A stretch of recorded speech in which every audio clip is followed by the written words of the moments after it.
Olá, pessoal.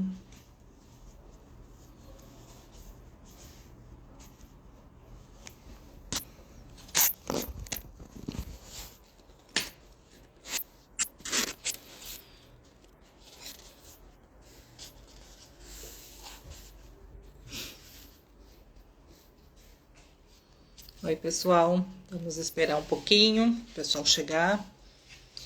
Boa noite a todos vocês. Vou organizar aqui.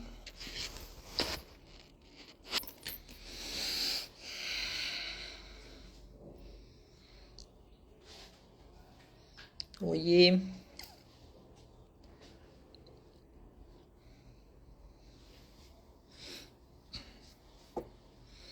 Esperar a Juliana entrar para a gente poder dar início aí. Deixa eu ver se eu consigo fixar aqui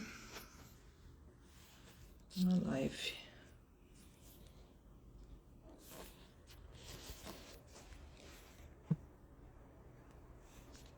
Nossa, botei um filtro. Olha que legal.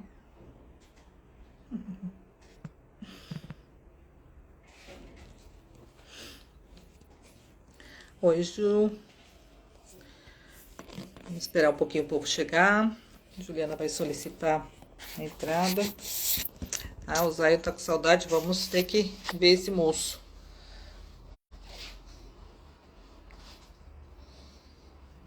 Vou convidar a Ju.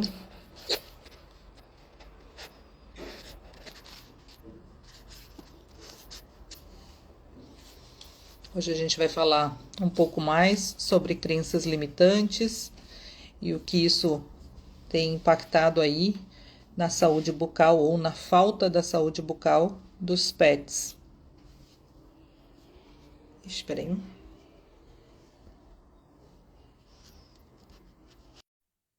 Dei o convite para Juju.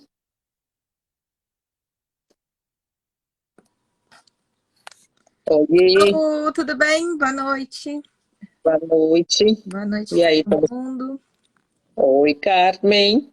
Tomara que seja a Carmen que esteja nos acompanhando. Vamos conversar um pouco mais sobre crenças limitantes e o que isso tem impactado na saúde bucal ou na falta da saúde bucal dos pets.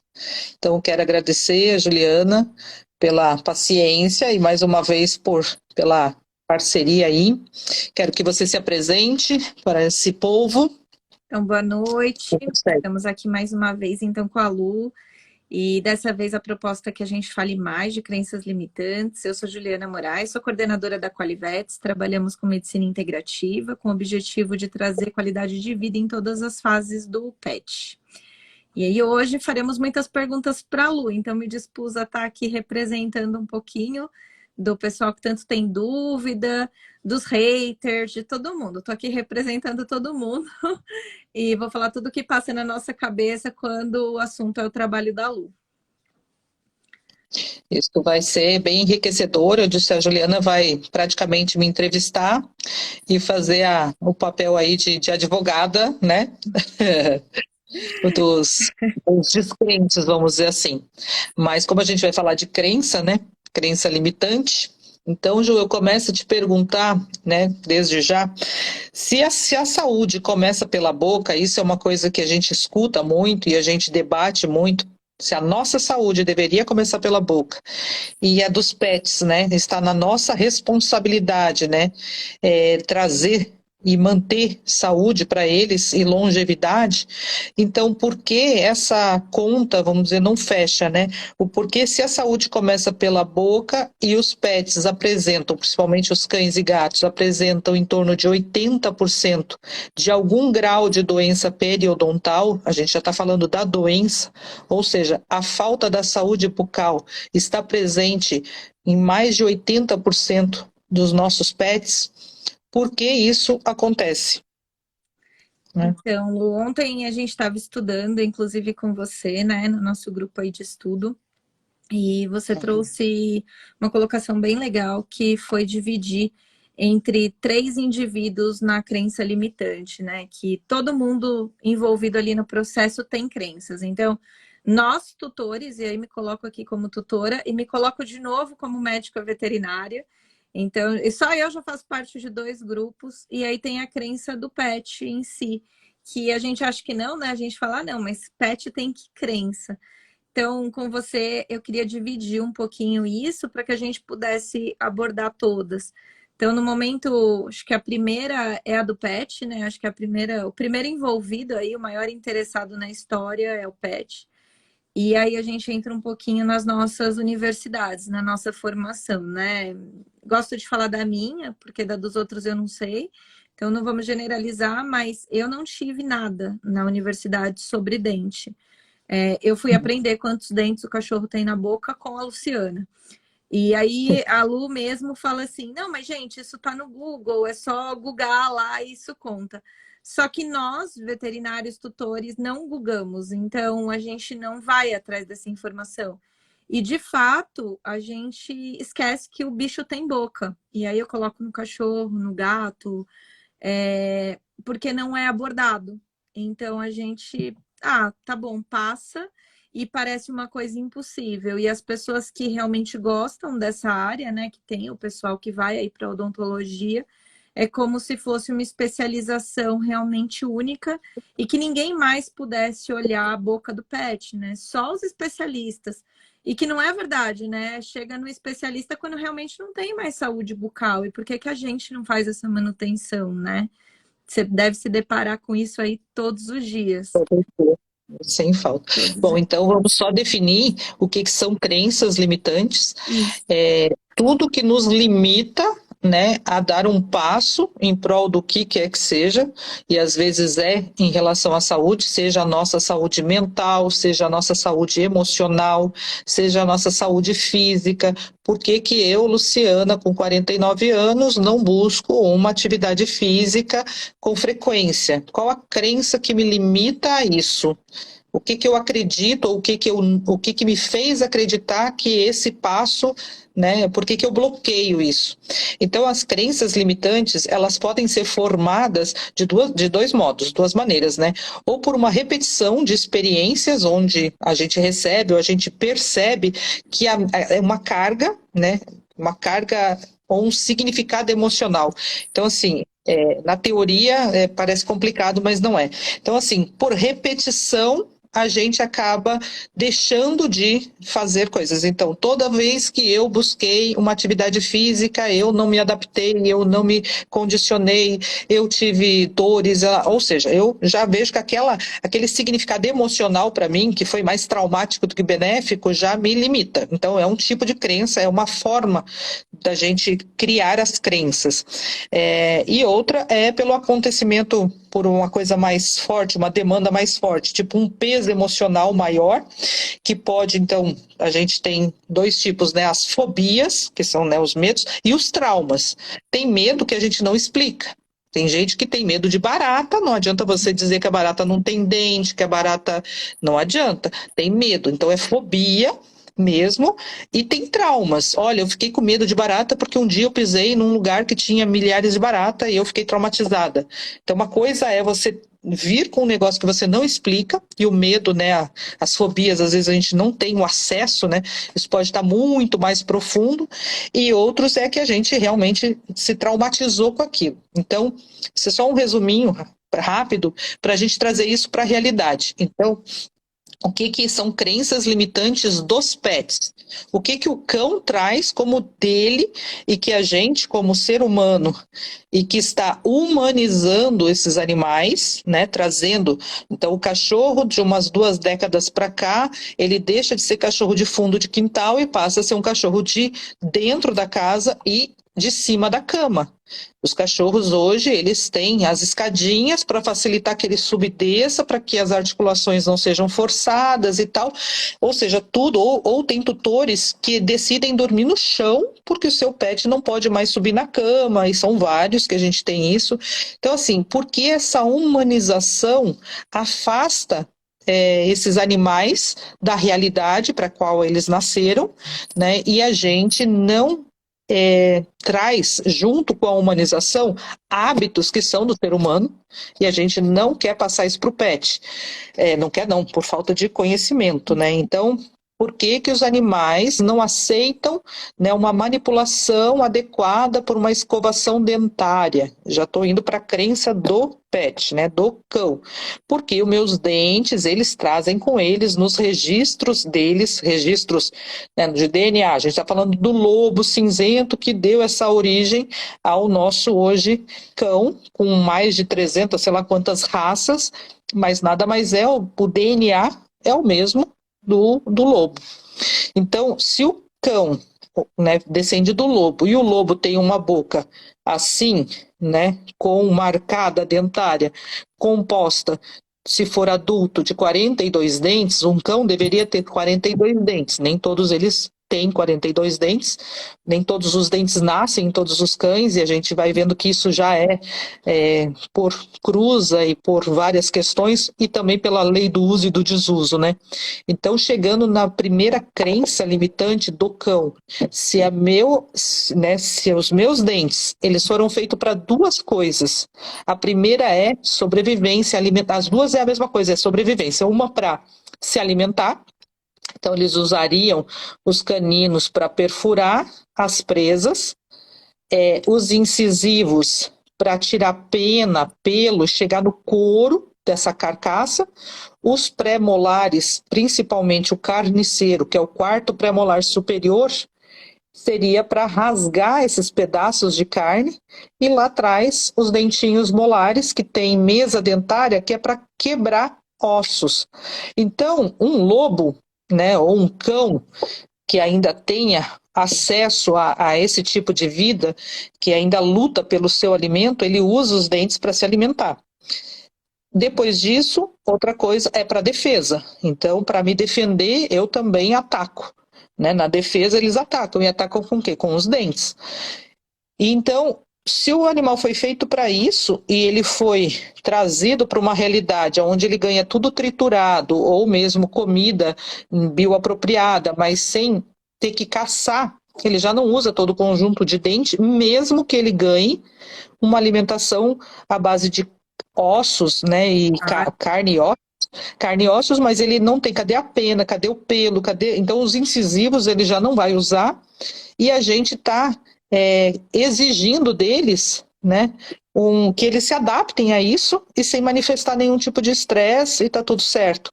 Só que não tá.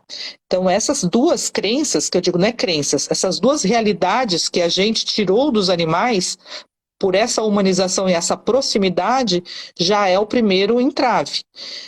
Daí, outro seria, dentro dessa mesma questão dos animais, é a forma com que é apresentado para eles a primeira tentativa de cuidados com a saúde bucal, que acontece de forma muito... tipo assim, muito tardia, né? Muitas vezes a gente recebe um filhote, se ele é comprado de um criador e tal, a gente já recebe um filhote com 3 meses, né? Digamos que eles tiveram a sorte de ficar junto com os pais até os 3 meses, mas às vezes é com 60 dias. Com 60 dias está erupcionando os dentes ainda, tem bastante desconforto nessa fase, não tem uma manipulação dessa boquinha de forma adequada. Os brinquedos que se oferecem para esses animais, para que eles não destruam a casa, já são brinquedos não muito apropriados e desenvolvidos para eles. Então isso já causa uma frustração para eles. Depois, no momento que vai ser corrigido também a forma como que se corrige esse hábito de roer, que é natural deles por conta da troca dos dentes, também é de uma forma às vezes com repreensão, né, não é com reforço positivo, muito pelo contrário. Então isso tudo vai causando os traumas. Então, voltando no conceito, né, são traumas que ele vai adquirindo já na primeira infância, antes da troca dos dentes. Aí quando ele está com as vacinas em dia, que é liberado para o tal dos passeios e banhos, ele também não tem a opção de interagir com a própria espécie, porque não vai largar um filhote, primeiro a gente coloca já uma guia, limitando o espaço dele, não vai levar um filhote já para um parque e deixar ele solto e se divertir, roer galhos e exercitar isso, que seria explorar, né? Então ele não tem a opção de escolher o que ele vai roer. né? E aí vem as nossas limitações, né, como tutores e tal, e que limita eles. Então, assim, não era crença, passa a ser traumas, e aí vai para o pet shop, e aí começa, não, meu cachorro escova os dentes uma vez por semana no pet shop. Então, uma vez por semana no pet shop também é traumático, porque ele já passou pelo estresse do barulho, do secador, soprador, escovação, corte de unha, limpeza de ouvido, né, unza para o pelo, não sei o quê. Isso tudo já é bem traumático para vir mais uma informação que é a minha defesa, né, eu como cachorro, a minha defesa é os dentes, não posso me defender, tenho que ficar quieto ainda depois de tudo isso e aceitar uma escovação. Então, isso também começa a criar esses traumas, então são crenças que limitam ele porque ele foi traumatizado numa fase onde ele era para ser condicionado com reforço positivo pelo tutor em casa. Porque eu lembro quando a gente era criança, a gente tinha que escovar os dentes, querendo ou não, gostando ou não, e isso era reforçado na escola com as campanhas da escola, né, de tem que escovar o dente, tinha o horário e tal. E não era traumático, porque era uma coisa necessária e todo mundo fazia em conjunto. Só que o cachorro, muitas vezes, é filho único. Ninguém faz tudo junto. E quando faz no pet shop, é todo mundo gritando, estressado. Eu digo os outros cães que estão prontos na gaiola, chorando. Então, tudo é informação para eles que é muito ruim. Lu, então, isso aí... Desculpa, te cortei, mas uma coisa que eu queria colocar, assim, até para a gente lembrar. Muitas vezes, quando o tutor vai lembrar que o cachorro tem boca, é quando alguém já falou do cálculo dentário formado, né? E aí ele tenta, até pela questão do pessoal abordar como um procedimento com anestesia, na maioria dos casos, o tutor tenta se safar disso. Não, eu não quero que ele precise ser anestesiado. Então, ali pode já ter, né, uma doença periodontal, o animal já tem dor, e aí o tutor terceiriza essa função e fala para o pet shop, não, agora você escova uma vez por semana porque ele tá com cálculo dentário, como se, que a gente fala tártaro, né, aí informalmente, mas aí o pessoal vai escovar e aí provoca mais dor nesse animal, né, que é algo que o tutor acha que está fazendo certo e às vezes é por falta de informação mesmo. Então a gente já está entrando aí na crença dos tutores, né? Aí dos tutores, verdade. Já está invadindo. Primeiro assim, porque antes da formação do cálculo dentário, a gente está tentando que esse cálculo dentário nem se forme. O cálculo dentário, ele se forma pela não remoção diária da placa bacteriana que se forma a cada 24 horas. Não é biologia, não é matemática, mas digamos que a cada 24 horas, uma nova camada, esse biofilme, essa aspereza que forma na nossa, né, falta de escovação, para os cães é a mesma coisa. A diferença é que o cão nem circular a língua sobre os dentes ele consegue, o cachorro ele só tem movimento de abre e fecha, ele não lateraliza e nem circula a língua sobre os dentes, então ele não tem nem como se entrou um pedaço um pedaço do fio do brinquedo que entrou nos dedos, não tem como ele tirar, ele nem consegue se sentir com a língua, porque ele não circula.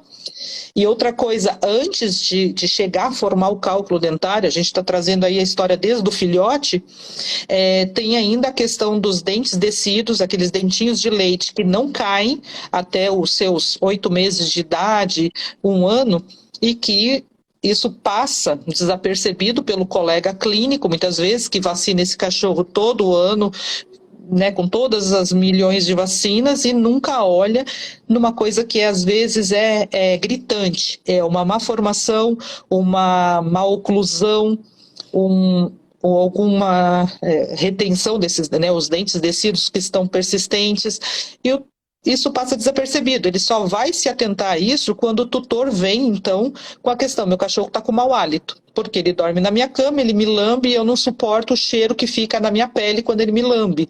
Então, assim, para ver como que a gente já não está mais pensando em saúde, a gente já está de frente com o início de uma doença, que é uma doença comum, mas não é normal.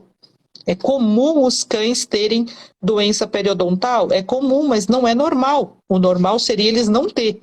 E eles, quanto mais humanizado eles estão, quanto mais longe do que eles nasceram para ser, maior é o estresse que eles lidam diariamente.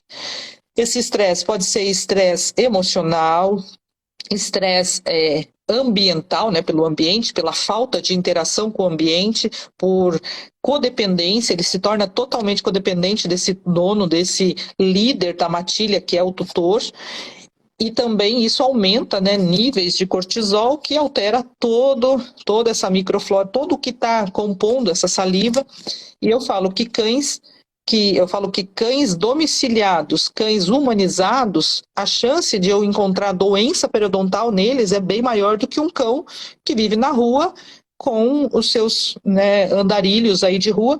Eles estão muito mais próximos da realidade deles, ou seja, gastando energia para alimentar, né, e para se defender, e eles não têm ociosidade, porque eles estão o tempo todo em vigília, né? Eles não ficam ociosos, né? E quando eles estão seguros do lado desses carroceiros que a gente vê tanto aí, eles estão no paraíso deles, que é proteger o tutor e se sentir protegido. Então eles têm uma troca muito mais justa, vamos dizer assim, como cães. Mas a gente tem que chegar nessas crenças, então, dos tutores. E tem crenças que a gente traz nossas, né? Então, odontofobia, anestesiofobia, ou seja, medo de dentista e medo de anestesia, nós, seres humanos, todos, né? A gente tem as nossas ressalvas. É difícil encontrar uma pessoa, não, eu adoro ir no dentista, eu relaxo, eu acho lindo, maravilhoso, admiro, mas nem invejo, sabe? Eu acho que isso é para poucos, eu não gosto, né? Eu acho que eu tive os meus traumas na infância que me levaram a ter bastante insegurança e eu fico bem intensa, e é isso que eu lido diariamente, com essa tensão do tutor e com, muitas vezes, já com experiências negativas que ele ou comprou, porque ele pagou para um veterinário dizer que é impossível mexer na boca do pet, então ele pagou para isso, e pagou para um profissional que não teve odontologia na faculdade e que não escova os dentes do seu cachorro.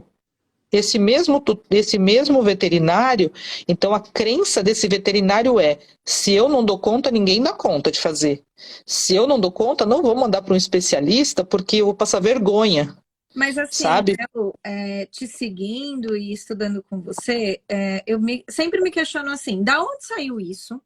Se parece tão óbvio quando a gente conversa com você, quando a gente está próximo do teu trabalho, mas é como se tirasse uma venda dos olhos. Porque eu não sei por que a gente nunca questionou se nós vamos ao dentista e nem sempre somos anestesiados, e graças a Deus, porque eu tenho horror à anestesia, aquela agulhinha, aquele choquinho e tudo mais. Então, o que você faz? Você escova o dente, eu pelo menos escovo o dente igual uma louca, para passar menos vezes por isso, né? É isso que a mãe ensina e tal. E se a gente não precisa de anestesia todas as vezes que vamos ao dentista, por que deixamos a gente colocarem na nossa cabeça que os nossos pets precisam? E aí, muitas vezes, eu já ouvi colegas responderem, não, mas é diferente, porque eles não vão parar quietos, porque eles não são racionais. E aí a gente cai em alguns casos de seres humanos também, crianças, bebês, pessoas deficientes, que também não param quietas, que também têm as mesmas questões e que não podem ser anestesiadas. Imagina uma criança ser anestesiada toda vez que vai no dentista. Né? Não tem como, a gente já acaba com esse rim na primeira infância. Então, não tem como. E por que a gente aceitou que falassem isso pra gente? Não só aceitou, como a gente, como médico veterinário, reproduz. E a gente conta pro tutor. Né? Se você pagou, você paga não, porque se você pagar um curso de especialização em odontologia, que é o único jeito de você ver a odontologia especializada acontecer, é num curso de especialização, salvo uma palestra e outra em congresso que você opta por assistir, porque no momento que está acontecendo uma palestra de odonto, está acontecendo outra de clínica e você vaza para outro. Então, assim, primeiro que generalizar, todos os cães se permitem? Obviamente não. Todas as raças são candidatas? Claro que não. Porque assim, gente, se olhar a boca de um Rottweiler, de um pastor alemão, se olhar a boca de um Doberman, se olhar um cachorro que ele, ainda que seja humanizado e aceite a humanização, ainda assim o instinto dele prevalece e ele se torna cachorro quando ele precisa, esses cães eles não têm esse estresse da humanização, né, esse decorrente disso tudo. E eles formam menos tártaro. Claro que um cachorro desse pode quebrar um dente e ele vai precisar de um tratamento odontológico. Então, assim, a gente tem que deixar muito claro o que é tratamento odontológico e o que é limpeza dentária. Porque eu estou falando ainda das crenças dos tutores. Quando o tutor faz os exames necessários para uma anestesia mais segura, ele não sabe, muitas vezes, que quem vai anestesiar esse animal é o próprio clínico. Ele não sabe. E é o que mais acontece, porque outra crença limitante e também vem da síndrome do veterinário, que, né, a gente traz várias questões do salvador, a gente quer salvar todos, né? O veterinário ele tem o péssimo hábito de pensar pelo bolso do proprietário. Eu não vou nem oferecer o anestesista, porque só o anestesista vai cobrar tanto, e aí eu já ganho menos, nem oferece. E aí que vem as crenças dos tutores, advindas do quê? Ou que ele já passou, que daí é bem difícil de contornar, tipo, eu já perdi um animal em anestesia, ponto. Não foi para limpeza de dente, mas foi na castração ou foi em outra X. Anestesia, não quero. Então, isso aí é difícil da gente contornar. E com esse trabalho, como o animal está acordado, está responsivo, está de frente para o tutor vai validar toda essa manipulação que eu vou fazer com o animal, é nesse momento que dor é diagnóstico e que comove e convence o tutor que não ultrapassar esse limite, essa crença que limita ele, que é a anestesia, aí ele vê a necessidade que, né, o benefício, que o medo dele sendo considerado em segundo plano, que o benefício para a saúde geral desse animal é ultrapassar esse medo, é levar para um especialista e ter um anestesista e um especialista, porque quando se anestesia um animal pensando em saúde bucal ou devolver a saúde bucal, que nesse caso já não teria, a gente está levando para profissionais que estão capacitados e que fazem isso todo dia. Porque uma coisa é fato, gente, desensibilizar o animal, deixar esse animal inconsciente, não quer dizer que ele não tenha dor. Eu sempre costumo falar que anestesia não é sinônimo de analgesia. E tem procedimentos odontológicos que só são bem realizados e sem dor quando se tem bloqueio loco-regional, quando se vai mexer em quarto premolar superior, quando se vai fazer tratamento de canal em dentes que tem 3 raízes, que é um tratamento demorado, precisa de um anestesista competente para fazer todo o controle anestésico, mas para dar analgesia também. Isso então, também não é falado, né, Lu? E não é abordado em algo que a gente conversa muito pouco, porque o tutor, ele faz analogia com um dentista que ele vai. E na hora que eu vou ao dentista fazer um canal, aí sim, eu sou racional para ficar quieta, não morder a mão do dentista e não sair gritando. Então, ele faz só loco-regional. Ele vai lá, embora eu quisesse muito morder ele, ok, né? Mas ele põe lá só no local. Agora, no bicho, não. É uma anestesia sistêmica, né? Uma anestesia que vai bloquear ali o sistema nervoso central do animal e vai fazer com que ele esteja quieto. E não necessariamente analgesiado e não sem dor necessariamente, né? Então ele pode estar sentindo todo o processo, correto? E sem poder se mexer. É isso que acontece nas clínicas, quando se faz uma anestesia. E aí você não aprofunda o plano anestésico, porque você só quer que o animal esteja desacordado. Só quer que ele esteja desacordado, não quer que ele se mexa, pronto.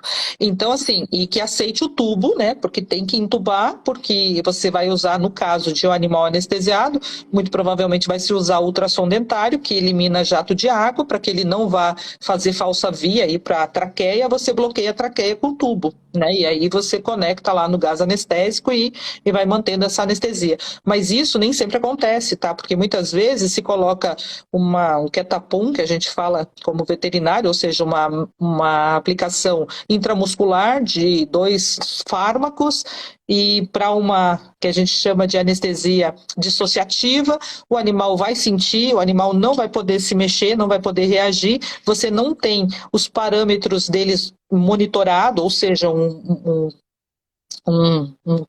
monitor, né, cardíaco lá para ver.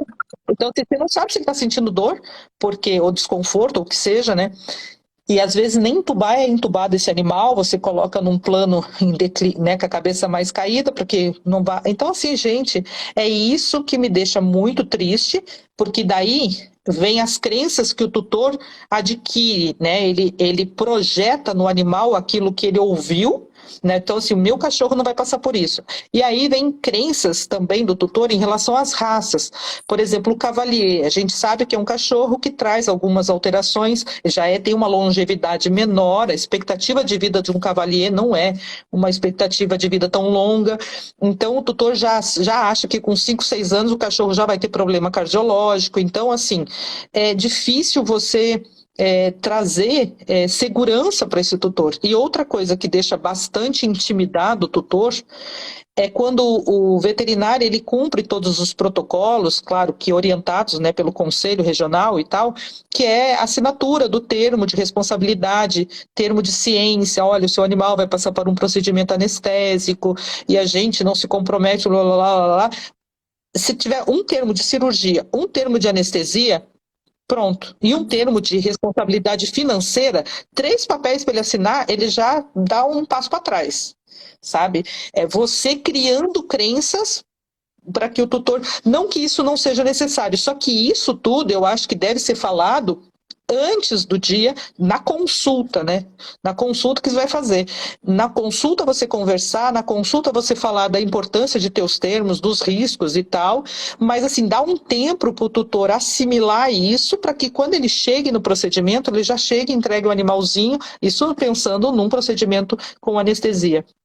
Mas eu falo assim, limpeza dentária não é tratamento odontológico, mas através de uma limpeza dentária de um animal consciente e responsivo, eu consigo observar nele qualquer reflexo de sensibilidade dolorosa, qualquer dor ou fratura dentária, o tutor está vendo ali que aquela fratura está ali, que aquele dente não está íntegro, que aquele dente é poroso, então o tutor ele valida comigo, né, o que o animal está sentindo e ele vai então cruzar por cima dessas questões e vai procurar um profissional adequado para tratar desse dente, porque clínico não trata de dente, clínico no máximo arranca dente, que a gente fala isso, nem extrai, né? Ele arranca dente, porque ele não tem nenhum material apropriado para luxar cada raiz do dente, para cortar um dente de 3 raízes e tirar raiz por raiz, para fazer o aplainamento, deixar aquele alvéolo bem limpo, bem liso, e para poder suturar a gengiva, não tem.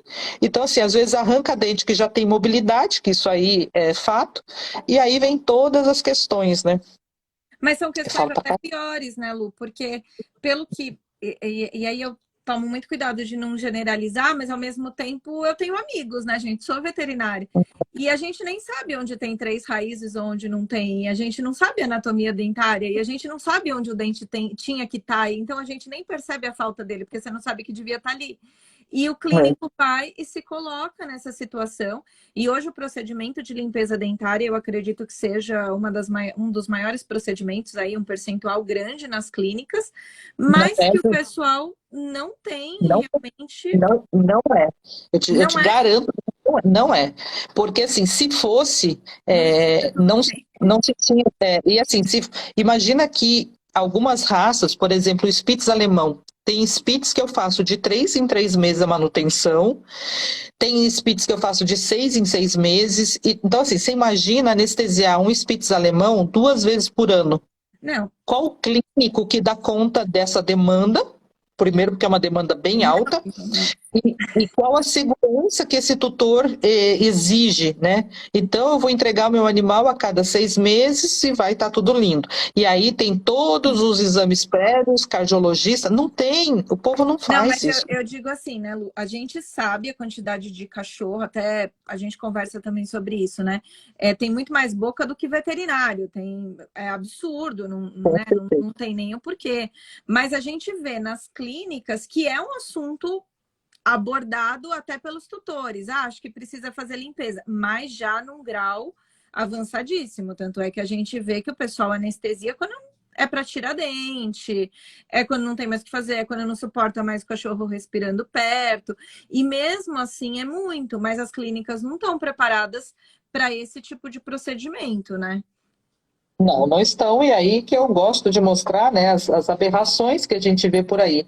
Por exemplo, eu sempre gosto de mostrar essas fotos, né? Isso aqui, ó, feito numa clínica com o animal, tem o tubo lá atrás, dá para ver que está entubado, né? Aqui, olha o que que era a cor do dente, essa coisa preta era o tártaro, com uma retração gengival bem significativa, com uma gengivite absurda. Aqui embaixo esse preto é tártaro, né? Retração gengival, edema, essa gengiva está bem. E aí foi feita a limpeza. E essa exposição de furca, gente, duas raízes, exposta a terceira raiz desse dente está por trás lá.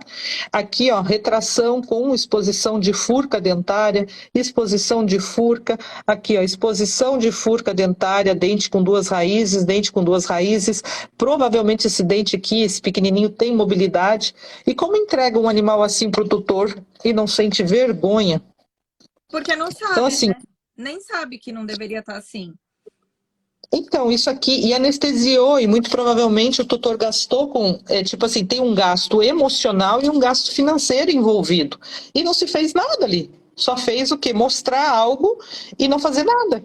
Então, assim, é essa a questão, sabe? E também fico triste em saber que os colegas criticam, né? Sem conhecer o trabalho, sem querer, pelo menos conhecer um pouco da anatomia, né, da estomatologia, né, que é uma coisa que a gente já discutiu, estomatologia que aborda tudo que tem dentro da boca, inclusive os dentes, né, e fazer um diagnóstico e um encaminhamento. Se quando a gente está dentro de uma clínica, a gente chega um cachorro com uma úlcera de córnea, se a gente tenta remediar e não operar, a gente pode ter sucesso e pode não ter, mas a gente encaminha para um colega oftalmologista e a gente fica de boa, fica tranquilo, o cliente volta para você para fazer vacinas e sei lá mais o que, mas assim, o especialista não fica com o paciente. Agora, por que para o dentista veterinário o clínico não encaminha? Não entendo isso. É raro você pegar uma clínica que tem uma parceria com um bom especialista para que faça os procedimentos, mesmo que seja dentro da própria clínica. E também a gente não tem tanto especialista à disposição assim, porque os colegas que estão nessa área, eles já não querem trabalhar como volante, indo em clínica, muito provavelmente eles têm a clínica deles, né? E ainda assim, é clínica só de odontologia, deveria ser encaminhado sempre, porque o que define o grau da doença periodontal é o raio-x intraoral, que é só feito sob anestesia e por um especialista. Perfeito. O Thomas passando. Só para dar um beijo. Saudade. O Thomas salvou minha vida, minha vida não, né? Anestesiava muito pra gente. Saudade da nossa época, onde eu fazia cirurgia. Que saudade. Mas é isso, assim, que você fale um pouquinho sobre isso também. Mas você é acusada de muitas coisas, né? Então, até da crença limitante. Eu sou a bruxa dos dentes. Oi? Eu sou a bruxa dos dentes. Tem a fada, né? Eu tenho muita dúvida, Lu, antes de te conhecer, assim, e depois que eu te conheci, eu tive quase certeza que a perseguição que existe já é pessoal, porque se torna até ridículo quando a gente tem que brigar tanto para colocar alguma coisa tão óbvia na cabeça das pessoas, e nós veterinários e os tutores que estão aí, a gente não tem por que esconder as realidades da veterinária, acontecem inúmeras coisas que são muito mais absurdas do que julgam que acontece dentro da limpeza sem anestesia, que não acontece, né? E eu queria trazer algumas aqui, porque passa muito rápido o tempo, a gente tem 20 minutos para falar, mas eu queria trazer algumas coisas aqui que eu fui acusada quando eu te chamei na minha casa, e eu queria que a gente falasse rapidinho de cada uma. Então, a primeira coisa, você não consegue, não é possível que você consiga deixar um animal ficar quieto. Você usa anestesia sim no animal, o tutor não vê, nós tutores somos irresponsáveis porque você está anestesiando na sala da minha casa. E o que você diz sobre isso? Eu digo que tudo isso é crença limitante. A pessoa se limita à insignificância dela como veterinário, né? Agora, como tutor, eu não passo esse desconforto. Hoje mesmo, né, fiz um atendimento, a tutora é esposa de um dentista, então ela não é leiga, né, no assunto, por ter dentro de casa, tem um consultório na casa, eles moram e tem um consultório. Então, assim, trabalhar para para tutores que são dentistas é muito gratificante, porque eu não preciso ensinar o beabá, né, porque eles já entendem o que é uma limpeza dentária, o que é uma avaliação da boca toda, estomatológica, e o que é realmente o tratamento, e quando é necessário esse tratamento. É óbvio que eu não tenho os atender. O Jean falando que você foi atender essa semana, ele amou, admirou muito o profissionalismo e o resultado.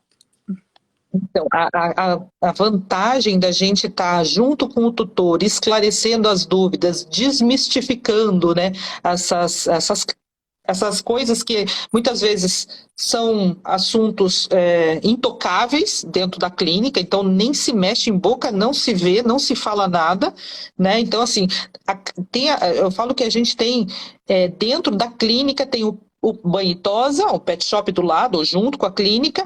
Esse cachorro sai do banho e tosa, às vezes, com um desconforto muito grande, porque teve que escovar dente e agudizar. A doença periodontal é uma doença inflamatória crônica, e ela vai ser agudizada uma vez por semana com uma escovação de uma gengiva doente, uma gengiva que sangra. Então esse animal chega em casa, né, com desconforto, irritado ou às vezes sonolento, porque o estresse, o efeito rebote, um dos efeitos rebotes é o sono. Esse animal, tá cansado, não, ele tá, sabe? E é o quê? É por dor, por desconforto, e às vezes era só a boca, não era nem questão do banho em si, porque banho muitas vezes tem cachorro que aceita super bem. Então, assim, eu fico muito chateada, né? Outra coisa, aproveitando que o Thomas, como anestesista, sabe, é difícil o anestesista se colocar à disposição para consulta, né? A gente sabe quantas vezes eu passei por cirurgia na minha vida e o anestesista, ele aparece uma hora antes só para te dizer, você tem alergia a alguma coisa? Quer dizer que se eu tenho alergia a alguma coisa, vai ser naquele momento que vai ser cancelado o meu procedimento. Ou ele vai mudar o protocolo dele, claro, que é o que acontece, né? Mas, assim, a consulta com o anestesista, ela devia ser para desmistificar e para tirar essa anestesiofobia, que é por conta da casuística, sim. Animal asa 1, animal rígido, um animal saudável, com exames em dia, tudo certinho, também pode vir a ter perda numa anestesia se tiver alguma reação, né, na indução que for, gente. Por exemplo, né, uma hipersensibilidade. Só que isso tudo, o anestesista, ele muitas vezes não tem esse contato de uma consulta. Ele não vai ver o histórico do animal, ele não tem como administrar isso tudo, e isso é muito triste, né? E quantas vezes o anestesista, por isso que eu não tenho problema com colegas anestesiologistas, né? Eu tenho um relacionamento muito bom. Primeiro que eu operei demais, tenho bons anestesistas que me acompanharam, e segundo porque eles mesmo anestesiam em clínica e eles conseguem ver as aberrações que são feitas. Tentar tirar dente, fraturar, você vê um pedaço da raiz, vê um pedaço do alvéolo junto, um sangramento absurdo, sabe? E não tem o que fazer. Muitas vezes é o anestesista que tem que fazer alguma medicação para controlar a hemorragia do cachorro. Porque não se tem o instrumental, não se fez o raio-x intraoral, não se sabe o que tem ali dentro e vai se tocar a fazer porque não pode passar vergonha, né? Nem para o colega, nem para o tutor. E aí se dá o quê? As iatrogenias, se dá, né, a negligência, a imprudência, a imperícia, que a gente sabe que isso acontece diariamente, gente, porque isso aqui, para mim, isso aqui não tem outra explicação. Isso aqui é uma foto, né? Eu gosto de imprimir e mostrar. Sim. Cara crachá. Assim, tá certíssimo. Imagina lá, tá um tubo, tá? Foi um anestesista que fez a anestesia. O anestesista não tem responsabilidade, né, do que o profissional está entregando. Mas o anestesista sabe o quanto essa reação inflamatória crônica e essa doença, né, que já está avançada, que esse dente não tem mais como recuperar, ele sabe que isso vai, né, uma hora dessa ele pode ter a sorte de anestesiar por um especialista e tirar esses dentes todos. Então, assim, gente, não é... Eu falo que cachorro morrer na anestesia, não, ele morre pela falta do anestesista, isso morre bastante. A falta de um profissional anestesiologista acompanhando todo o procedimento e monitorando, isso sim, é bastante risco e é um risco real. Então, assim, não é crença, isso é trauma dos tutores, né? E a gente sabe que cada vez mais estamos formando colegas aí, né? As formações que estão acontecendo são 493 faculdades de veterinária no Brasil. O mundo todo somado não dá nem metade disso. Então temos muito curso de veterinária, de uma forma hoje muito diferente do que quando eu me formei há 23 anos atrás, que a gente ainda usava animais experimental, a gente ainda tinha um contato direto com a realidade, e hoje não é bem assim. A gente estuda, né, as pessoas aí hoje estudam online, estudam por bonecos e não tem essa vivência.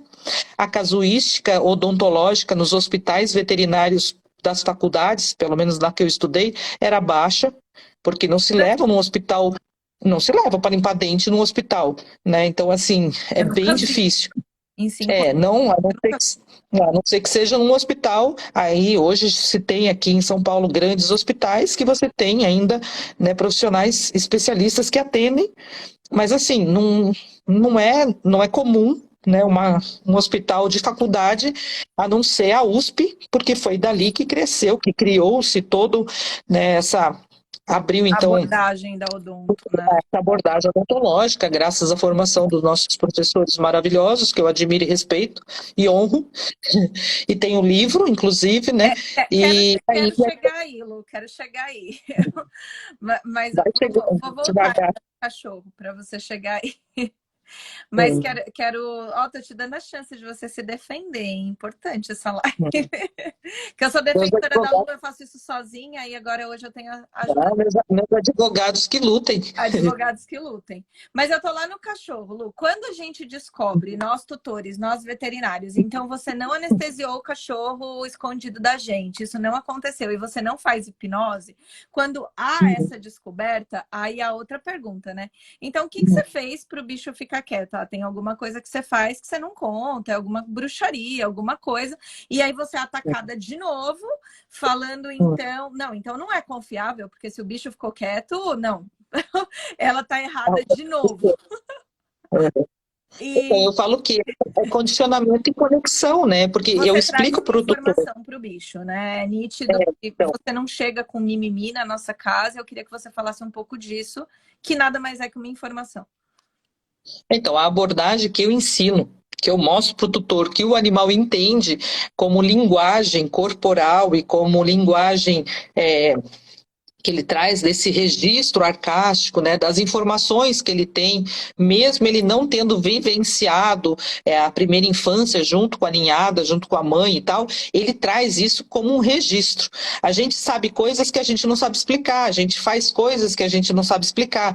Você tem os trejeitos do teu bisavô, eu não conheci meu bisavô, já era morto há muitos anos, como que eu tenho? Entendeu? Assim, então tem informações que o corpo mostra e o animal também tem isso. Então, assim, quando eu acesso um animal, e sempre fiz assim, a avaliação é posicionar ele com a barriga para cima. Então, barriga para cima é submissão.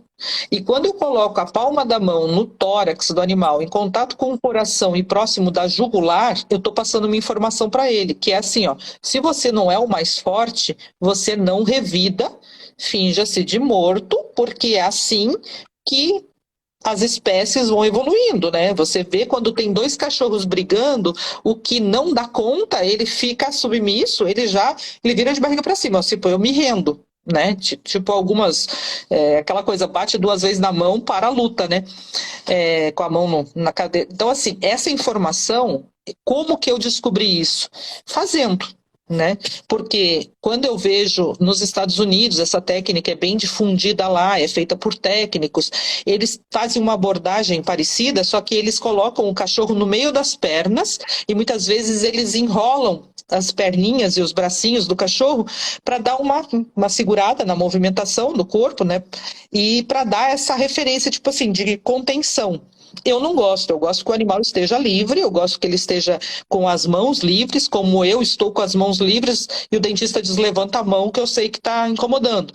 E é mais ou menos isso que acontece. A pegada que eu tenho para animais pequenos, que é com eles no meu colo, né, e com sempre com a palma da mão, e é assim que eu ensino o tutor a manusear também a boca do cão para poder fazer esses cuidados diários.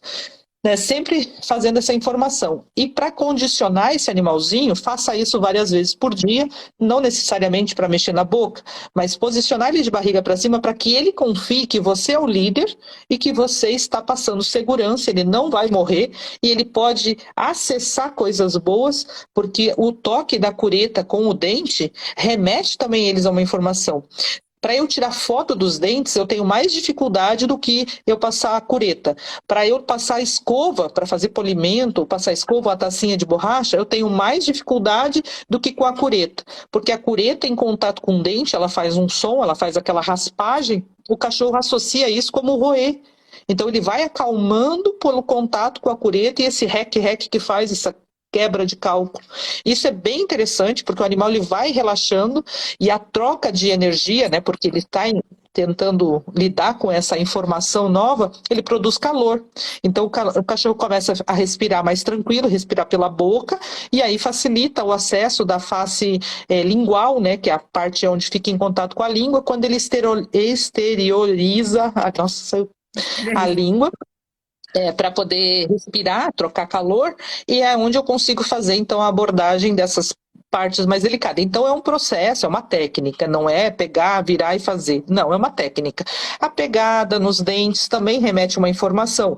Eu sempre vou manipular o cachorro com a arcada superior, nunca pela inferior, porque a mandíbula é muito frágil. Eu não posso fazer nenhum movimento nessa mandíbula contrário à força desse cão, porque eu posso quebrar. Aliás, esse cachorro já pode ter fratura patológica sendo segura só pelas raízes. Às vezes o ápice, que é a raiz dentária, às vezes já está com aquele halo de perda óssea e uma fratura iminente ali para acontecer, e que a gente só de manipular pode. Então, assim, essas coisas a gente tem que saber muito bem no que a gente está mexendo e como que a gente está lidando. Então, quando eu seguro um cão pelo canino, assim, superior, eu já estou dando uma informação: olha, com esse dente aqui você me perfuraria se eu fosse uma ameaça para você. Mas eu não sou, eu estou segurando aqui, estou te mandando essa informação. Quando eu preciso mexer nos de trás, eu vou aqui no quarto pré-molar, porque é um dente grande, um dente forte, e também um dente que ele tolera mais o contato. Então, quando eu começo a fazer a limpeza dentária, eu começo pelos dentes do fundo, porque dá menos aflição para eles, porque é onde eles usam mais tração, mais força. Então, eles se permitem, né, essa desensibilização. É mais fácil começar pelos dentes do fundo. Os incisivos sempre são os dentes mais difíceis para eles, porque é a maior sensibilidade. E muitas dessas sensibilidades causadas nessa dentição aqui, principalmente mobilidade desses inferiores, por conta de brincadeira errada, né? O tutor que joga a bolinha pesado, o cachorro para a bolinha no ar, sabe? Fica traumatizando, fica machucando esse dente, e muitas vezes tem uma coloração diferente no dente, porque já extravasou a dentina. Ela se impregna, né, desse impacto e às vezes sangra e vai se impregnando. Esse dente pode ficar róseo, azulado, pelo trauma contínuo. Então, bolinha pesada, cachorro border collie, que gosta muito de pegar a bolinha no ar, isso é bastante prejudicial. Cabo de guerra. Fazer cabo de guerra, a gente tem pessoal que pega pitbull e segura pelos dentes, né? Ergue o pitbull de 30, 40 quilos pela força dos dentes. Isso aí é um trauma, e isso pode deixar o cachorro mais arredio, porque ele sente dor, né? Então, assim, a gente tem que estudar muito o comportamento do animal e comportamento humano, né? Porque se o tutor está do meu lado tendo chilique, eu não faço. Eu vou embora, porque eu vou dizer: olha, o senhor não está preparado emocionalmente e eu preciso que o senhor esteja presente. Tem clientes que dizem: eu vou lá para dentro. Eu digo: não, se o senhor não confia, estando junto, que dirá estando longe. Não, nós tivemos isso aqui em casa, né? Quando a minha mãe falou: eu não quero ver o que ela vai fazer na boca do estopo, eu vou pro quarto. E a Luciana falou: não, pode chamar ela aqui, que eu não tô fazendo nada de errado com o cachorro dela. E depois ela fez uma outra observação, né? Que ela falou: ele deve estar com dor, eu acho melhor você dar uma de pirona. E aí a Luciana falou: não, eu quero que a senhora coloque a comida dele agora, para ver se ele tá com alguma coisa. E o cachorro levantou, fez um xixi, foi lá, jantou, brincou com a Lu e seguimos, né? Mas aí, Lu, você já falou um pouquinho sobre como você acessa, porque o cachorro vai ficando mais ofegante ali, né? Vai liberando calor e você consegue acessar todas as faces do dente. Mas uma coisa que para quem nunca viu o teu trabalho e se recusa a ver, viu amigas que falam, eu não quero nem ver esse trabalho aí dela. Eu tenho Mas medo, eu quem tenho medo de gostar. mas tem a Tenho medo até galera. de A minha gostar. mãe falando aí, ó, foi mesmo, é inacreditável. Fala aí, mãe da Bruxa dos Dentes. É, mas aí, o que eu queria que você falasse um pouquinho, Lu, é que quem nunca viu acredita que você faça dente por dente como é com ultrassom com o bicho anestesiado. E não é o que você faz. Você vai no ritmo do bicho, você vai e volta, você chega aí, sei lá, 15, 20 vezes no mesmo dente, né? Você vai para um e volta. E aí você faz isso também no ritmo do cachorro, né? Ou do gato, como é isso? Vai ter uma pergunta aí da Suzana. Tem a pergunta que ela falou de gato. O gato é muito mais simples. O gato é muito mais simples, porque o gato não tem conversa, nem hipnose, nada disso funciona com o gato. O gato, ele usa os dentes para comer realmente, o gato mastiga a ração, o gato usa os dentes. O gato, ele não vai se permitir a manipulação por duas questões muito sérias, vamos dizer assim, e que é muito comum, não é normal, mas é muito comum em gatos. O complexo gengivite estomatite felina, onde ele já tem um desconforto doloroso muito grande, então ele não se permite a manipulação, mas isso a gente consegue fazer uma avaliação clínica e diagnosticar até clinicamente e encaminhar para um especialista para o tratamento adequado, que é a extração dos dentes, muitas vezes. Então, por conta de dor, ele não se permite. Outra é o dente, a coroa dentária está linda, maravilhosa, mas quando você vai acessar com a cureta, essa raiz, ou seja, o sulco gengival, quando você passa a cureta no sulco, porque sim, é possível, e é por aí que a gente começa a técnica, limpando também o sulco, obviamente. O sulco gengival, você já está em contato com um pouquinho da raiz, essa raiz é porosa, sangrante, bastante dolorido. Então, nesses dois casos, o animal não se permite a manipulação para limpeza, se permite a manipulação para um diagnóstico, sim. E tem gatos que é extremamente arisco e tal, e aí vem outras questões, tem que saber o porquê que ele é arisco, porquê que ele nunca foi manipulado, porquê que ele nunca se permitiu, aí tem as crenças que ele traz, pode ser por traumas, né, gatos que foram criados, adotados precoce, mas que ficaram em gaiolinha, traumas, né, então a gente já entra com outra abordagem, acho que a Cris estava por aí já é mais sistêmico mesmo, a gente tem que olhar o todo.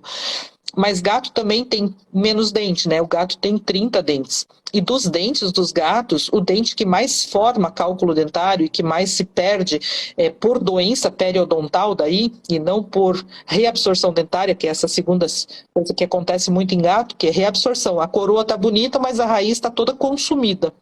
Isso é uma doença que é tipo autoimune. Ele desenvolve isso contra o organismo dele reage contra os dentes, no caso da estomatite, gengivite felina, ou contra a raiz do dente, no caso da reabsorção dentária, que também acontece em cães, reabsorção dentária. Mas o gato, por ter menos dente e também utilizar mais os dentes para roer, então, assim, quando vai se fazer uma limpeza em gatos, também a manipulação tem que ser muito adequada, bem certa, porque gato não pode ficar com a boca aberta por muito tempo, pode ter uma paralisia de nervos e tal. Então, gato sempre é uma questão à parte. Tanto que quando eu faço do curso ou formação, de capacitação, gato a gente é um outro parâmetro. Mas quando o gato se permite, é um procedimento muito mais rápido do que num cão, que tem 42 dentes. E aí dá para fazer um trabalho bem legal. Né, Cris? A questão sistêmica é importante. Aí. A gente tem que olhar para isso com olhos de ver. E Lu, outra coisa, embora você tenha esse mundo de informações referente à odontologia, você fala muitas vezes que você não é odonto e você coloca muito como faxineira, né? Você fala, eu só quero fazer faxina, eu sou faxineira, eu tô aqui para fazer faxina, né? E eu sou faxineira da boca. Então, queria muito que você colocasse isso, porque uma das acusações que você sofre muito pelos colegas e minhas amigas te acusam não, ela quer tirar o lugar dos veterinários, dos anestesistas, e o que eu até respondi para uma essa semana Ó, não vou citar seu nome, como eu sou legal. Mas assim, eu respondi para uma que a gente estava conversando ontem e eu falei, amiga, na verdade, eu nunca vi ninguém clínico indicar para odonto, para especialista, nunca. E a Luciana indica pelo menos 5 vezes ao dia, assim, olha, você precisa ir. Esse Então, relatórios, todos maravilhosos, e recebe diariamente, adoro. relatório, envia. Como que é essa sua relação com os profissionais que te aceitam? E como que você faz isso e como você conseguiu, em alguns colegas, se aproximar e quebrar essa crença dos veterinários? Então, o meu maior orgulho hoje é ter uma equipe de profissionais que não é que eles validam o meu trabalho, mas é pela demanda com que eles recebem e com a orientação que eu passo para o tutor. E quando o tutor chega até ele, até essa equipe, já chega mais do que triado e sabendo de tudo que vai passar, inclusive em relação ao procedimento, né? Que é a consulta primeiro, que é passar por os exames, passar por uma avaliação tanto com o anestesista quanto com o profissional. E aí vai para o procedimento, e o que vai ser definitivo para o tratamento é o raio-x. Isso é muito lindo, muito gratificante. Demorou muito tempo para que isso acontecesse, sim. Mas assim, eu faço essa técnica há 23 anos, pelo menos, né? Comecei em 1998, tem mais que 23 anos. Fiz o meu trabalho lindamente até 2016, 2017. Nunca quis fazer especialização em odonto, porque eu não gosto da parte de ortopedia. Para os colegas que anestesiam para mim, que nem o Thomas sabe, eu faço tecidos moles, sempre gostei de operar, intestino, bexiga, estômago, né, diafragma, o que for, mas do osso não. Então, por isso que eu nunca me aproximei da odontologia como especialidade. E como o meu mestrado é em medicina preventiva, a saúde começa pela boca e sempre abordei todos os meus pacientes, começando uma boa avaliação de toda a boca do animal. Então, assim, chegar nos especialistas, eles chegaram até mim com pedras na mão, obviamente, e foi eles que trouxeram a visibilidade que eu tenho hoje. Então, eu sou extremamente grata a todos eles, aos que entenderam a proposta e aos que não entenderam. Tá tudo lindo, né? Eu acho que o equilíbrio, tipo assim, não é a quantidade que me importa, e sim a qualidade desses colegas, e o benefício que eu busco é o benefício para a saúde e longevidade dos pets.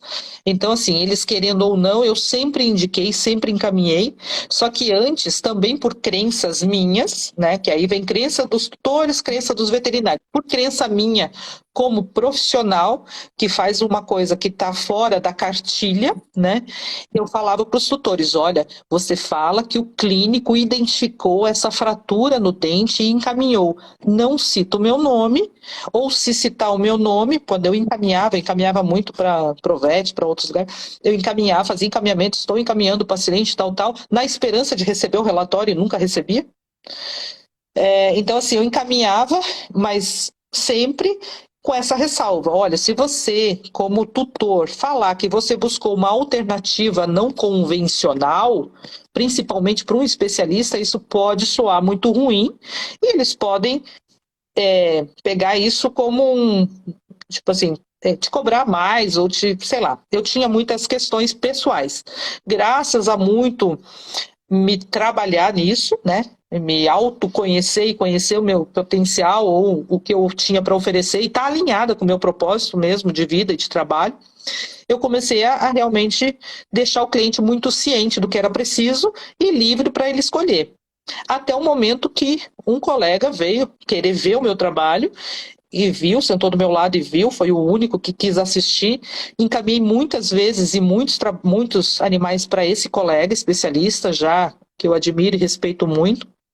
Pretendo não citar nomes, até porque não estamos aqui para isso, mas esse colega, em algum momento, o que eu senti falta? Do relatório, senti falta, os clientes também, por questões logística, né? Um profissional que não tinha o seu espaço físico, então ele demandava da logística. Então, assim, para uma emergência odontológica, o que é uma emergência odontológica? Uma fratura dentária com exposição de polpa dentária, sangramento, dor. Isso é como a gente, quebrou um dente, você não pensa duas vezes, você vai procurar imediatamente, ainda mais se estiver doendo, né? Então, assim, depois disso, outra, então foi uma equipe, né? Um coordenador, esse eu posso falar, né? Da, da Odontovet. Eu respeito e admiro muito o trabalho deles, sempre encaminhei, mesmo quando eu tinha em Campinas clínica, sempre encaminhei, eles têm unidade lá também, e sempre foi muito ético, muito respeitoso. E aí a gente conversou, e disse, não, eu quero saber quais são os pacientes que você está encaminhando e quero ver como que a gente, né, vai...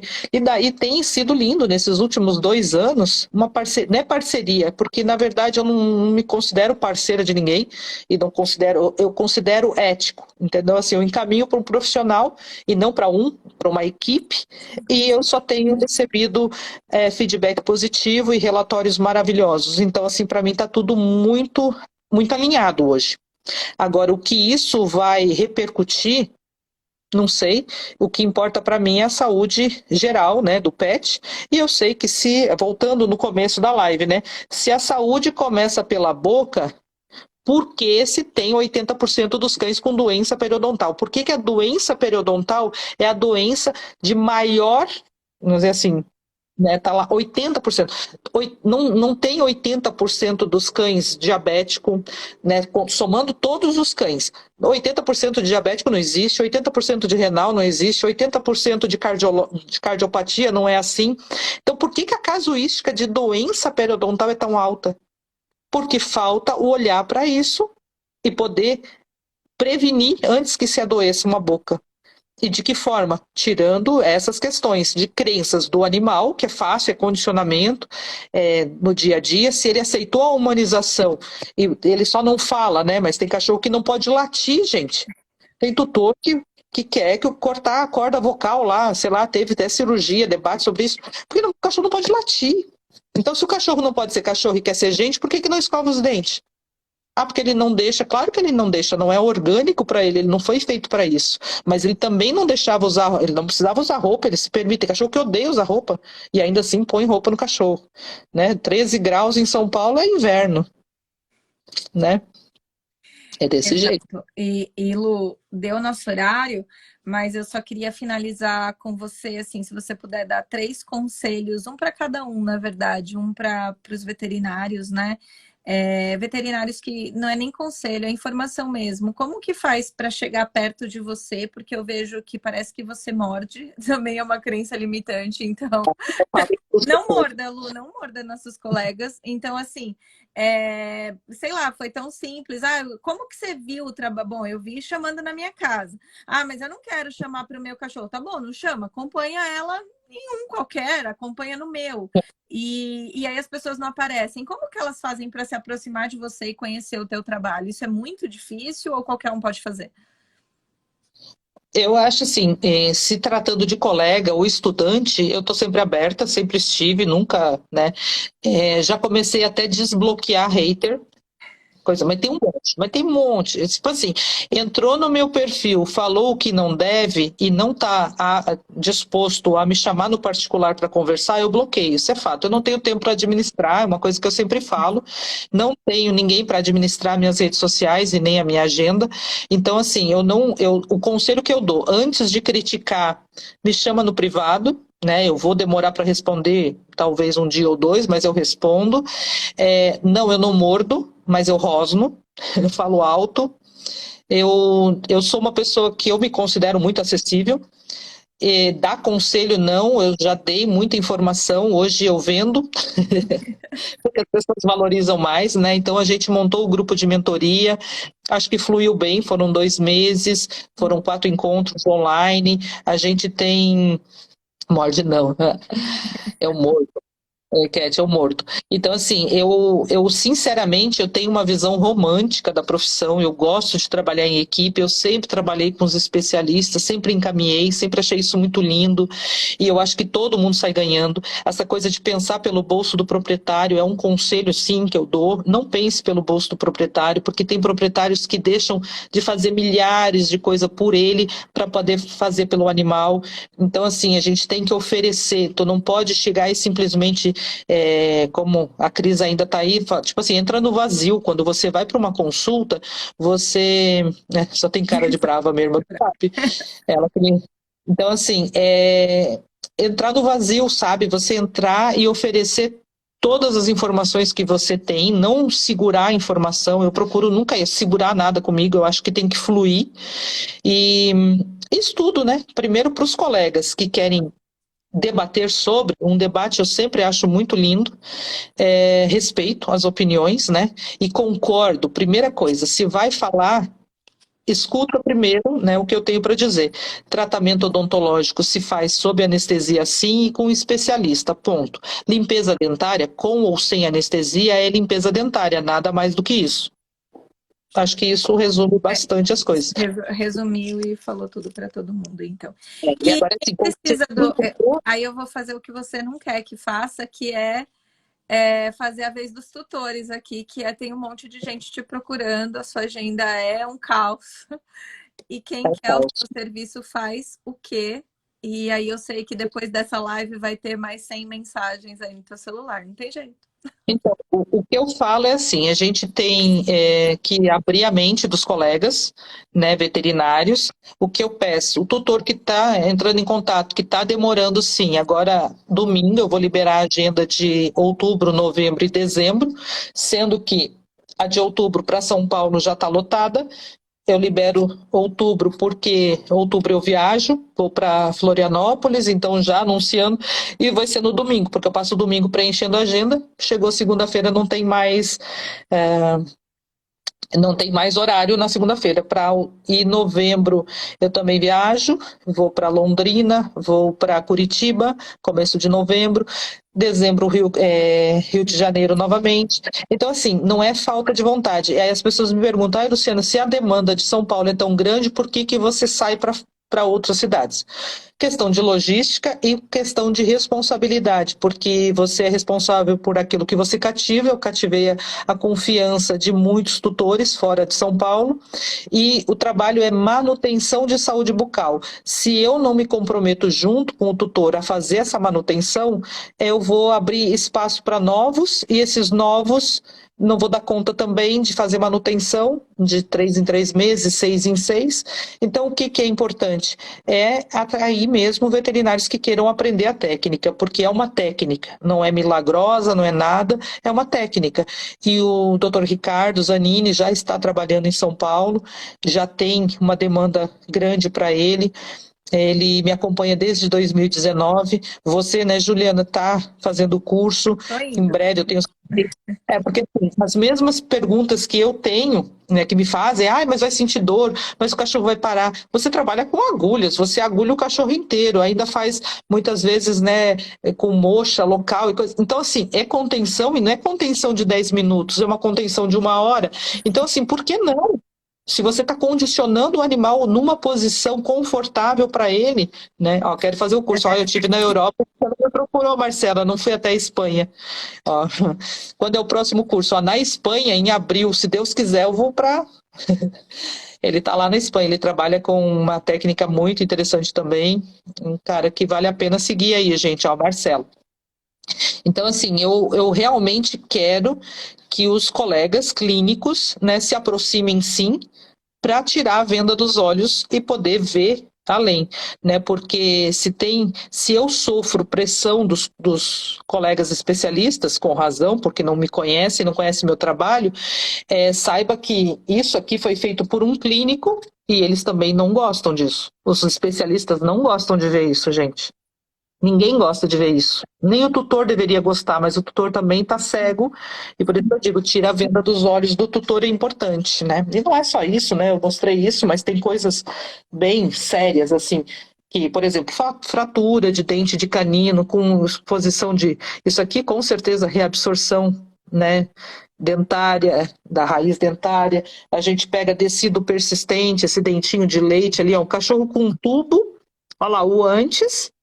com um tubo né, mostrando que foi anestesiado, e saiu com o dente de leite foi embora com esse dente de leite. Hoje eu fiz uma paciente de 5 anos que tem dente descido, que é, né, que o tutor é dentista e tal. Falei para ela, esse dente ele não sai sozinho, esse dente precisa ser luxado, tirado com toda a segurança. Então, assim, a orientação e o encaminhamento a gente é obrigado a passar, né? Mas pelo menos ela não passou pelo desconforto de anestesiar e ainda assim sair com dente de leite com o cachorro. Isso aqui, ó, fratura, gente. Quando você se deparar com fraturas dentárias, ó, exposição e necrose de polpa dentária. Aqui, ó, fratura dentária com necrose de polpa, fratura dentária com a lasca do dente ainda aqui, fratura dentária que não aparece a polpa, mas já é uma fratura importante. Então, assim, essas coisas, o clínico, ele tem a obrigação de ver antes de colocar o animal em anestesia. Porque se ele fizer uma boa avaliação presencial, com o tutor junto, antes de solicitar exames, antes de contratar um anestesista para ir na sua clínica e só tem ultrassom, saiba que só limpar não resolve, que só limpar sem polir o dente não é um tratamento, nem uma limpeza completa. Uma limpeza completa você acessa todas as estruturas da boca, né, todas, vai fazer a higiene de toda a superfície da coroa dentária e sulco gengival, você vai sondar todo o dente nas seis faces, né, do dente, nas duas, ó, por dentro, por fora, nas laterais, você tem que circular o dente para saber se ele tem realmente, ainda mais com o animal estando anestesiado, isso tudo é mais do que possível. E também fazer o polimento, que o polimento é fundamental para sair bem, porque o ultrassom dentário, diferente da cureta, o ultrassom dentário ele deixa ainda, né, placa bacteriana aderida ali muitas vezes. Isso é só passar um revelador de placa que você vê que só uma limpeza não é suficiente, tem que polir. Não sentir, o ultrassom não permite, né, que a gente tenha essa... Não dá para sentir. Se você é funcionário de uma clínica e o dono que pagou pelo ultrassom vê você usando a ponteira para fazer força em cima do cálculo, tem que te demitir. Vai estragar o material já, né? É assim. Bom, temos pelo menos mais umas 20 lives para fazer com a Luciana para começar a ter dúvidas concretas, mas Lu, quero te pedir desculpa porque eu passei do seu tempo mesmo, porque eu não consigo. Então me perdoa, mas espero que a gente, sempre a intenção é colocar pelo menos a pulga atrás da orelha das pessoas que se recusam a ter a informação, a acompanhar, olhar. Eu tenho colegas que se recusam a olhar a boca do meu cachorro porque foi a Luciana que limpou. Então, eu não quero ver, não quero ver. Luciana não abre portas, ela fecha portas na cara da pessoa. Não é normal. Então, gente, de verdade, parem com isso, porque é uma bobagem muito grande. Nós que somos veterinários, a gente vê coisas absurdas, e aí eu acredito que tem em todas as profissões, mas estou falando da minha, que eu vejo todos os dias. E pegaram aí para Cristo essa técnica, sei lá por que essa técnica. Hoje eu só vejo vantagem em tudo isso que, né? Porque assim, sinceramente, dizer que eu não faço o que eu faço, e eu faço isso há 23 anos, e hoje eu não consigo fazer outra coisa porque a demanda é tão grande, é prova de que, assim, não se sustenta. Eu falo que contra fatos não há argumentos, então não tem como. Se a pessoa que fala, que critica, não quiser ver, ela não tem como argumentar, né? Não tem como comparar, mas o meu cachorro não vai permitir. Se eu nunca acessar ele nunca vai permitir, porque a gente vai sempre ficar na dúvida, né? Sim, sim. E, gente, é muito bom falar mal com propriedade. Então, assim, para quem me conhece, eu só chamei a Lu aqui para falar mal dela com propriedade. Então, o que eu dizia era, mas Topa vai sim comer a mão dela, o problema é dela, ela que fala que faz isso, e ela vai sair daqui sem os dedos. E no final, gente, eles são super amigos, mais dela do que meu, porque eu não encosto na boca dele. Então, assim, é difícil isso, mas é uma abordagem, é técnica. Eu acredito que eu vou limpar a boca dele também. É técnica, não é nada demais, né? Não tem essa coisa. Por exemplo, as pessoas falam, tem uma profissional que tem divulgado que ela trabalha com hipnose. E ela mesmo se sabota quando ela põe lá na legenda que a hipnose faz com que desensibilize o animal e ele não consegue, através da hipnose, ele não consegue manifestar dor. Eu digo, gente, dor é fundamental para o trabalho que eu exerço. Então, assim, quando o tutor fala, ele vai sentir dor, doutora? Eu falo, tomara que ele sinta na sua frente dor para você perceber o quanto faz dor para você tomar consciência de que o cachorro precisa de cuidados. Então, assim, porque dor é diagnóstico. Quando você vai ao dentista, ele cutuca todos os seus dentes, você pulou na cadeira, pronto. Ali tem algo para ser visto, e aí, através de um raio-x, ele vai avaliar, ou mesmo cutucando, ele vai ver o que tem. Então, é exatamente essa a proposta. Deixa o animal manifestar da forma... Claro, tem animal que é reativo, gente, mas daí são outras questões. Vamos ver o porquê que ele é reativo, né? Então, assim, eu já lidei. Ai, Luciana, você já foi na casa de alguém e o animal não se permitiu? Óbvio que sim. Claro que sim. Né? Você já tomou mordida? É claro que eu já tomei mordida. Né? Até no nariz, porque eu beijo o cachorro no meio do procedimento. Não se deve, tem que ter maturidade, não pode beijar a cara do cachorro. Eu beijo, aí eu me lasco. Então, assim, é óbvio, gente, mas se eu tô com uma demanda tão grande assim, eu não cobro nem a avaliação presencial, que é para o tutor ter certeza de que ele vai ser encaminhado caso não dá para fazer, né, o que a gente se propõe a fazer. É isso. E só tenho a agradecer, Júlia, porque...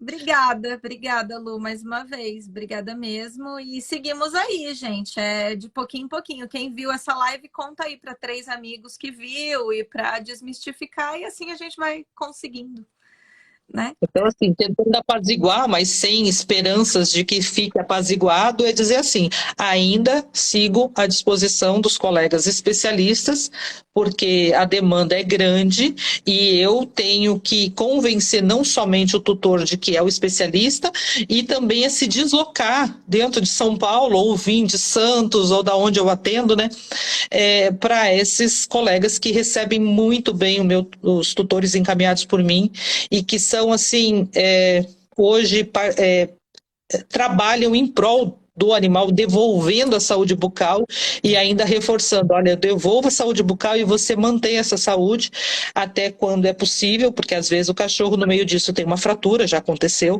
né? O cachorro, fiz a boquinha do cachorro em novembro, em dezembro, na época de festas lá, o cachorro quebrou um dente, foi para o especialista, depois do especialista eu voltei em abril, fiz de novo. Então, assim, gente, não é um procedimento que não é uma castração que você faz uma vez na vida e acabou. Não, é sempre. Enquanto os clientes me perguntam quando meu animal começa a perder os dentes, eu digo lá pelos 3, 4 meses, ele começa a troca, né? Os 4 meses em diante, começa a troca, até os 8 meses, acabou, não se perde mais dente. Mas como era na nossa realidade há muitos anos atrás, meu avô usava prótese, minha mãe usava prótese dentária, todo mundo arrancava dente. Então, assim, isso também é crença limitante.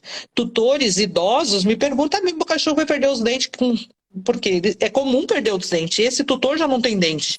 Então, assim, você vai vendo que é projeções, você vai projetando aquilo que você dá conta, né? Então, é isso, o cachorro não é para perder dente, gente, nunca. É para morrer com todos os dentinhos na boca, eu tenho prova disso. Acompanhei uma poodle por 17 anos, fazendo todo ano a manutenção. O cachorro morreu com todos os dentes. Então, assim, é possível limpos. Tá bom? Tá bom, Ju, então. muito obrigada. Beijo, Lu. Muito obrigada, Vou tentar deixar salvo essa live e a gente, né, tipo assim, quando eu tentar desistir da live antes, você me puxa de Pode volta, deixar, porque às vezes eu dou umas quedas. Obrigada, viu, Ju? Beijo, Lu. Tchau, gente. Tchau, tchau.